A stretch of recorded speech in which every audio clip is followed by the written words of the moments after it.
So ఒకే రోజు ఉమ్మడి కరీంనగర్ జిల్లాలో రేవంత్ రెడ్డి ఒక దగ్గర మీటింగ్ పెడితే కేసీఆర్ దగ్గర మీటింగ్ పెట్టిండు. సో మీ ప్రెస్ మీట్ చూసాను నేను, ఇద్దరిని కౌంటర్ వేశారు మీరు. బట్ ఒక క్వశ్చన్ ఏంటంటే కేసీఆర్నేమో పాపం ఇప్పుడు మీరు ముసలైన అంటున్నారు, ఒక సందర్భంలో గద్ద ముక్కు అని అన్నారు, రేవంత్ రెడ్డినేమో రేవంత్ ఉద్దీన్ అంటున్నారు. అంటే ముఖ్యమంత్రిని టార్గెట్ చేయాలి, కౌంటర్ చేయాలన్నా, లేకుంటే ఈ రకమైనటువంటి భాషను ఉపయోగించడం ద్వారా ఏం చేయాలని? కేసీఆర్ కొడుకు నన్ను గుండు అన్నది వినలే నువ్వు? అది అఫ్ కోర్స్ అది తప్పు, పొరపాటు అది. మరి అది చెప్పు ఫస్ట్. బట్ మీరు కూడా కౌంటర్ వేస్తున్నారు. ఆయన నన్ను సాకిండా? వాడు వైపుతో నేను ఎందుకు మాడతానండి? ఓకే, రేవంత్ నన్ను గుండు అంటే వినలే మీరు అన్నారు. మరి అయిపోయింది, ఇంకెందుకు? మమ్మల్ని పెంచిండా? ఎందుకు కొడతామండి? ఓకే, వాడోడు వీడోడు. అంటే వయసు రీత్యా వయసుకి రెస్పెక్ట్ ఇవ్వాలి. దేనికి? నాకు రెస్పెక్ట్ ఇస్తే నేను ఆయనకు రెస్పెక్ట్ ఇస్తా. కేసీఆర్ మళ్ళీ కౌంటర్ చేశారా? కొడుకు చెప్పుకోమను ఫస్ట్.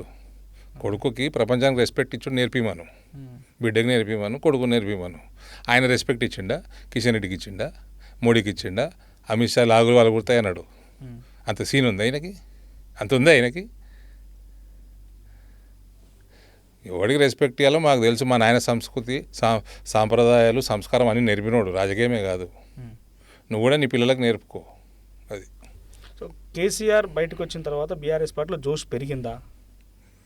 బీఆర్ఎస్ తలకిందులు తపస్సు చేసినా ఈ రాష్ట్రంలో మళ్ళీ ప్రభుత్వంలోకి రాదు.